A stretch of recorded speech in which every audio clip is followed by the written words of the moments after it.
Bonjour tout le monde. Allez, on redémarre avec la série sur les informations indispensables sur les ETF, les trackers, les euh, fonds indiciels. Et aujourd'hui, on va voir plus particulièrement ensemble qu'est-ce qu'un indice.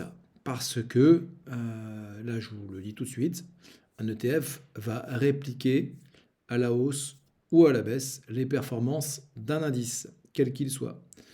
Alors, un indice est l'outil de mesure d'un marché donné, hein, ça peut être le marché américain, européen, asiatique, etc. Euh, et donc, il peut y avoir, ça c'est donc géographique, mais il y a aussi des indices sectoriels, etc., etc. Je ne vais pas rentrer dans le détail tout de suite, mais donc, il renseigne ainsi sur la tendance haussière ou baissière de celui-ci. Alors, dans l'article, on va voir donc, le concept de l'indice ou le thermomètre des marchés, la sélection des titres dans un indice boursier, la pondération des titres dans un indice et le réajustement d'un indice. Vous verrez que je vais accélérer sur certaines parties parce qu'elles ne sont pas forcément utiles lorsqu'on veut se lancer. Ça vient davantage compliquer les choses. Il faut absolument comprendre le concept, rester simple et surtout passer à l'action. Pour le passage à l'action, le 29 mai de 18h à 21h, j'organise une formation où en 3 heures, quand vous allez arriver au début, vous n'aurez rien sur l'assurance vie. Et 3 heures après, vous aurez non seulement tout compris, mais vous aurez aussi votre contrat chez un des meilleurs assureurs. Bien sûr, quand je dis vous aurez, c'est si vous validez. Mais généralement, tous les participants à la formation se lancent parce qu'ils ont compris tout l'intérêt grâce aux clés que je leur ai délivrées. Alors, donc les exemples d'indices, effectivement, donc le concept. Les règles de construction de l'indice déterminent les valeurs entrant dans sa composition et les modalités de pondération. Par exemple, le fournisseur d'un indice sur les marchés actions émergents se devra de préciser à la fois la couverture géographique, c'est-à-dire les pays classés comme pays comme marchés émergents, et les indices représentatifs de chaque pays. Donc on nous donne quelques exemples d'indices. S&P 500, et ça tombe bien puisque c'est majoritairement avec celui-là qu'on va travailler. Donc emerging market également en fonction de la conjoncture. Hein, donc vous verrez que on va rester très simple. On va pas aller, parce que des indices, il y en a plein, on va pas aller chercher des dizaines de lignes d'indices. Ça ne sert à rien selon la stratégie que je vous enseignerai. Alors la sélection des titres dans un indice boursier, donc chaque indice est basé sur des règles fixes qui déterminent quels titres sont inclus dans le panier. Dans le cas des indices boursiers, les règles sont particulièrement souvent basées sur les deux propriétés suivantes. La bourse sur laquelle une société est cotée et la taille de l'entreprise, c'est-à-dire sa capitalisation boursière.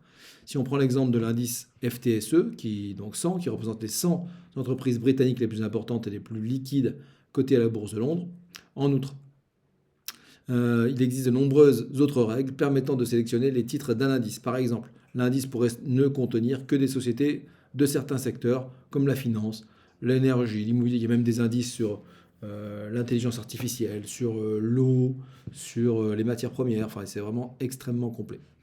Mais ça ne sert à rien de trop diversifier, puisque un indice par lui-même, par essence, c'est déjà diversifié. On va aussi pondérer des titres dans un indice. Donc, dans les règles de l'indice, le fournisseur de l'indice détermine également la façon dont les pondérations des entreprises individuelles dans l'indice sont déterminées.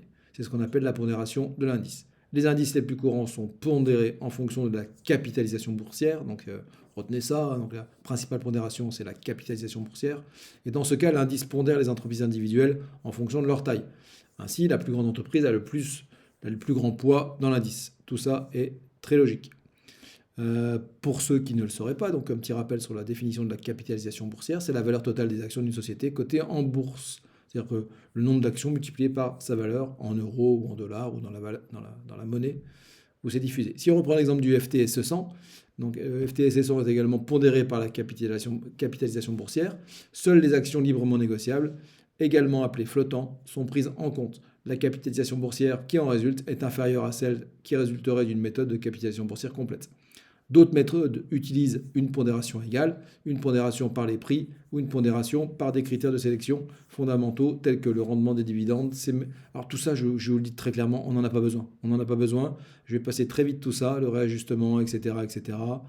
Donc juste un petit arrêt sur image sur, on va dire, Alors vous connaissez certainement MSCI World, bien sûr l'Eurostock 50, le DAX, ça se passe en Allemagne, le FTSE, on l'a vu que c'était en Angleterre.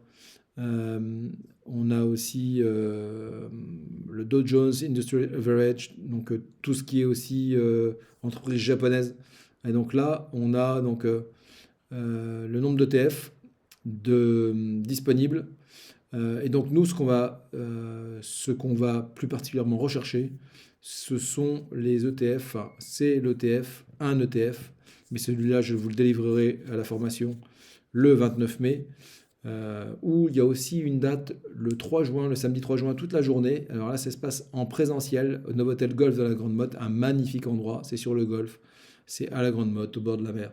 Si vous voulez venir passer un week-end à la fois intellectuellement et financièrement intéressant, et le lendemain aller faire une petite journée paillote, eh bien, vous êtes les bienvenus le week-end du 3 juin à la Grande Motte. Voilà, j'en ai terminé pour la vidéo d'aujourd'hui. C'était un tout petit peu technique, donc l'idée c'était de vous expliquer que on va se servir des indices pour travailler au sein de notre assurance vie, au sein de notre stratégie. Et la prochaine vidéo, on va aussi donc continuer à étudier un peu plus en profondeur les ETF. Je vous mets dans la description les liens pour aller voir l'événement Facebook sur la prochaine formation du 29 mai, je rappelle, de 18h à 21h. Regardez bien les détails de cette formation dans l'événement Facebook. Si ça vous intéresse, mentionnez votre participation dans l'événement et j'enverrai le lien de connexion à tous les participants qui se sont inscrits sur le lien Facebook et qui auront réglé leur participation. Bien entendu, je vous embrasse et je vous dis à très vite.